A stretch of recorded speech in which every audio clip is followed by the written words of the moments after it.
gudoomiyaha baarlamaanka gudoomiyaha aqalka sare gudoomiyaha ku-xigeenada xildhibaanada lamada aqal dhammaan bahda saxaafadda ee saraakiisha ciidamada waxaan ku salaamayaa salaanta islaamka assalaamu calaykum waraxmatullaahi wabarakaatu salaan kadib waxaan rabaa inaan u mahad celiyo gudoonka baarlamaanka iyo guddiga qabanqaabada doorashooyinka labada aqal dadaalka dheeraadka ay ku bixiyeen doorashooyinku inay u qabsoomaan sida ugu wanaagsan intaas kadib waxay ii tahay fursad weyn maanta inaan hortiina imaado si aan barnaamijkayga siyaasadeed ee ku aadan xilka soo socda ee madaxweynenimada aan idinkugu soo bandhigo taasoo aan aaminsanahay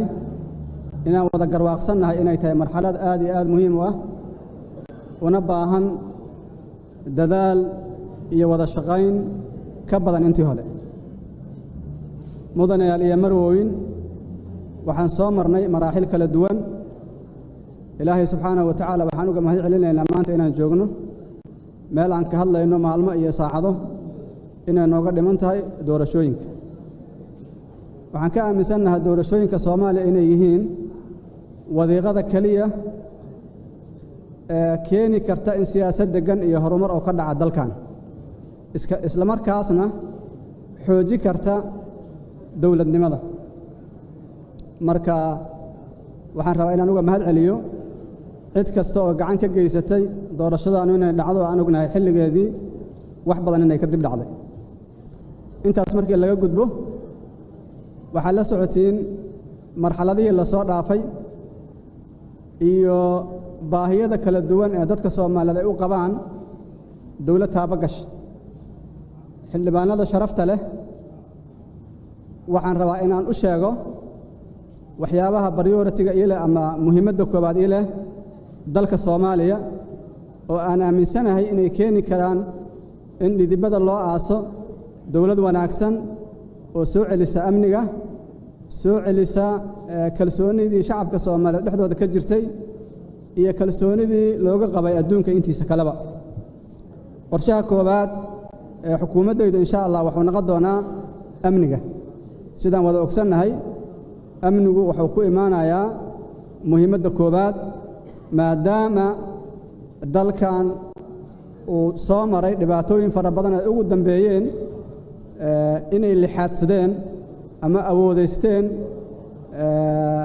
nidaamyada argagixisada ee al-shabaab iyo al-qaacida oo runtii culays weyn ku haya maantana aan ognahay in magaalada muqdisho ay dhaqaale ka ururiyaan oo ah caasimadii dawladdu ku shaqeynaysa taas waxay ku imaan kartaa in dadka Soomaaliyeed dhammaantood iyo dawladduba ay ka howlgalaan soo celinta arrimaha amniga waxaa la socotiin 10 sano ka hor bifadlillaahi tabaaraka wa tacaala meeshii aan gaarsiinay amniga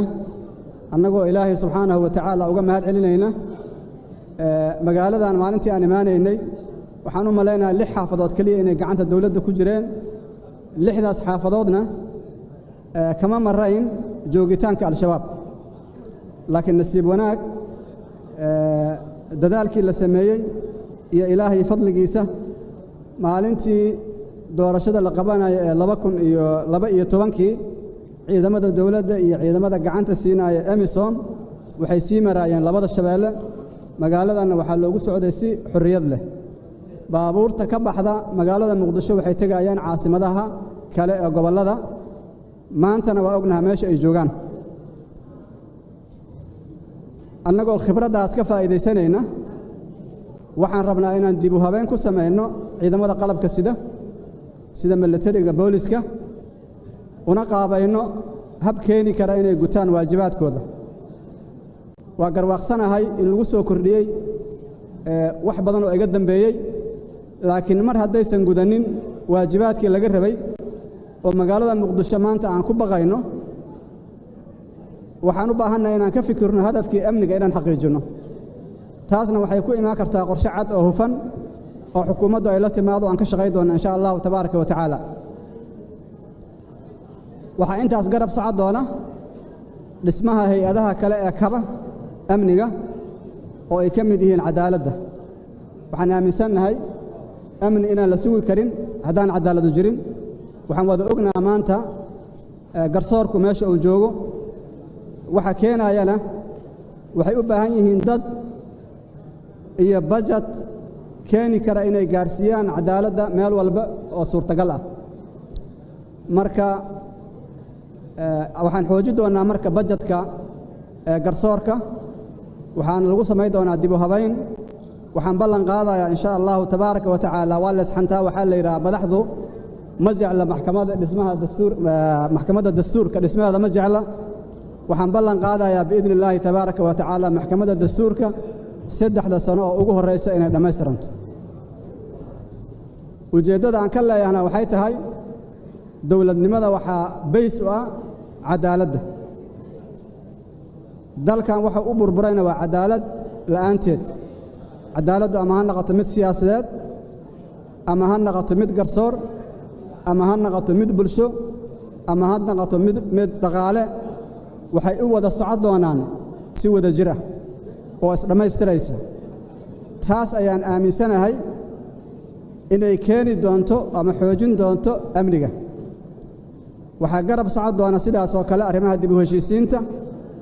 oo aanu arko aad iyo aad inay muhiim u yihiin dalkan maadaama uu soo maray burbur iyo dagaallo sokeeye baahi badan wuxuu u qabaa dib u heshiisiin dhab ah oo ay hogaaminayso dawladdu ka dhacda gobollada dalka dhammaantood ay ka wada qayb qaataan isimada culummada haweenka iyo dhalinyarada waxgaradka iyo ganacsatada ay ka wada qayb qaataan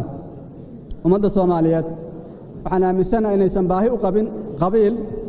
laakiin baahi ay u qabaan dawlad wanaagsan intaas waxa raaci doona dib u dhiska hay'adaha dawladda oo aan rabno inay xaqiijiyaan inay u adeegaan bulshada Soomaaliyeed taas ayaa waxay keeni doontaa dadku inay ka maarmaan inay qabiilka u dacwoodaan ama ay u dacwoodaan hay'adaha sharciga ka baxsan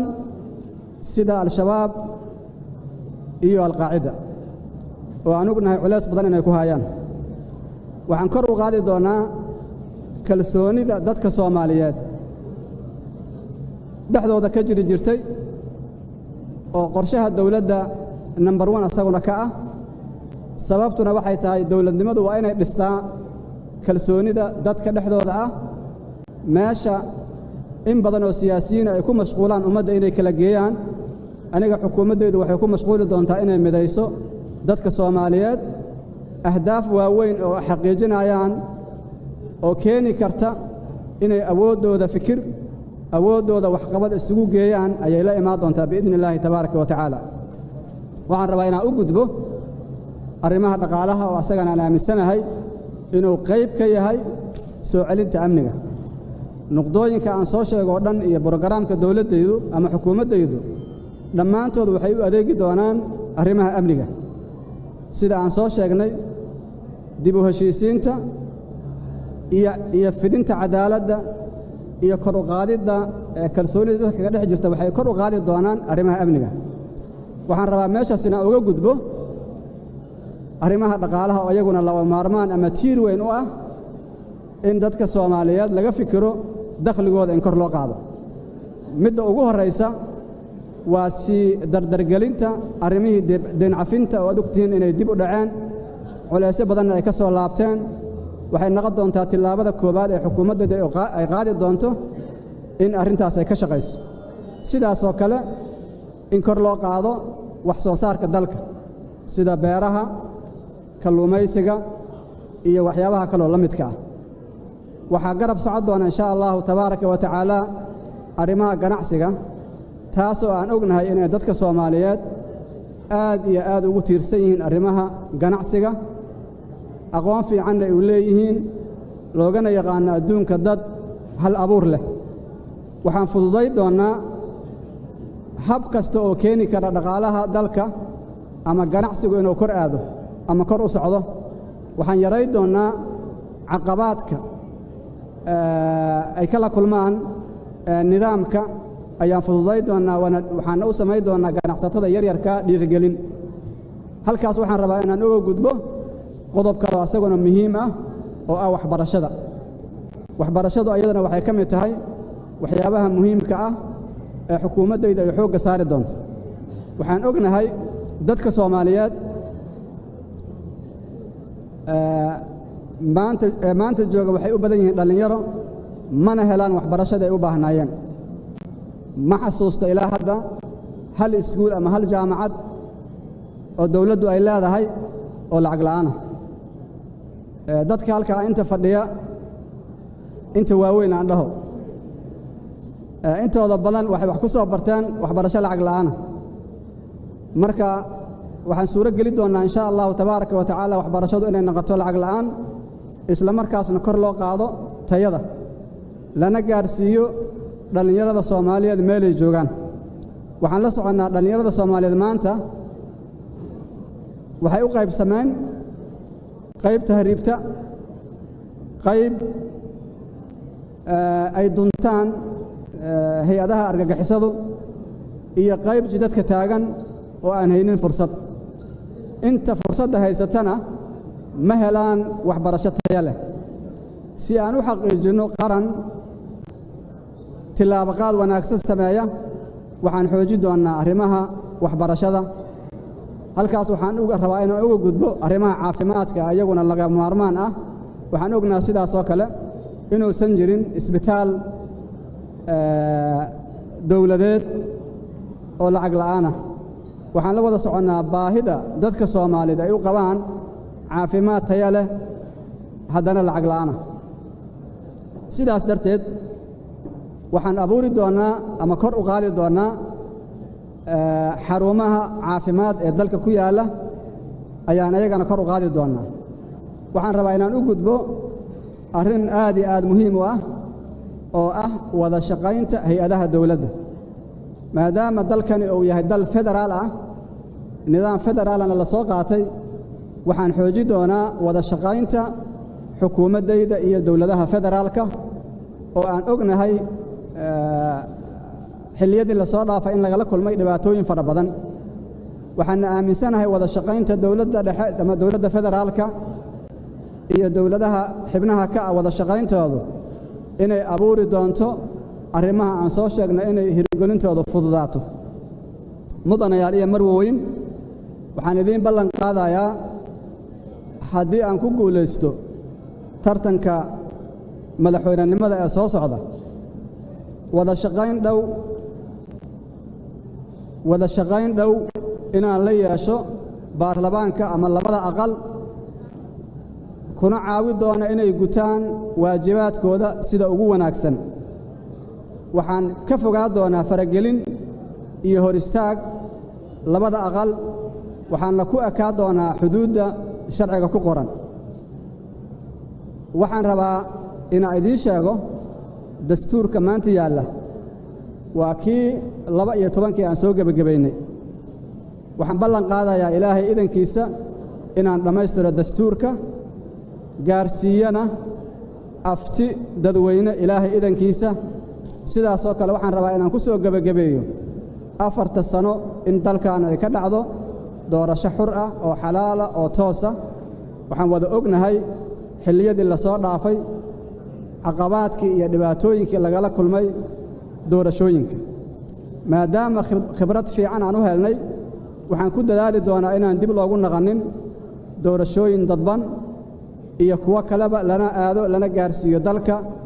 doorashooyin toosa oo meel walba ka dhaca mudanayaal iyo marweyn waxaan isku tirinayaa inaan arrimahan idin sheegay fuli karo biidnillaahi tabaaraka wa tacaala waxaan isku tirinayaa inaan leeyahay khibrad igu filan oo arrimaha aan soo sheegay aan ku fuli karo waxaan codsanayaa codkiina anoo og duruufaha ku soo baxdeen iyo xaaladaha ku timaadeen laakiin waxaan rabaa waxaan idin ballan qaaday haddaa i dooratiin 4 sano inaad ku gaartiin deegaanadiina la idinka soo doorto waa mahadsantiin. Wassalaamu calaykum waraxmatullahi